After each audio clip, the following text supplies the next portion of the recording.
High বন্ধুরা, তোমরা সবাই কেমন আছো? আশা করি ভালো আছো। আমিও ভালো আছি। তবে দেখো, সকাল সকাল উঠে স্নান ভালোভাবে পরিষ্কার হয়ে স্নান করে যাচ্ছি বড়মার মন্দিরে। এবার দেখো, বড়মার মন্দিরে গেছি। এবার লাইনে অলরেডি ডালা নিয়ে লাইনে দাঁড়িয়ে পড়েছি। দেখো কত লোক কি।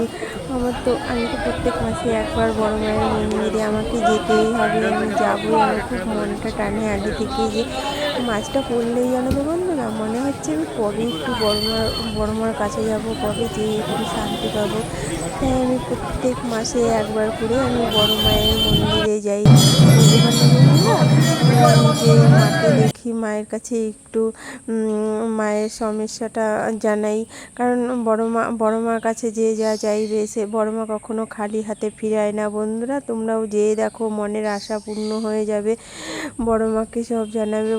বড় মা সবার মা, দেখবে মনটাও ভালো হয়ে যাবে, হালকা হয়ে যাবে। এত ভালো লাগবে বন্ধুরা, বলার মতো না। যখন বড় মাকে পুজো দিয়ে বাড়ি আসি, মনটা পুরো ফ্রি হয়ে যায়, খুব ভালো লাগে, সে বলার মতো না, জানো তো বন্ধুরা।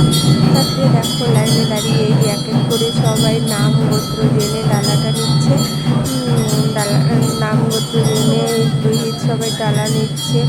যার নামে পুজো হবে তার নাম নিয়ে নাম দিয়ে দিচ্ছে, এক এক করে দিচ্ছে। দেখো কত লোক, সে এত কি বলবো।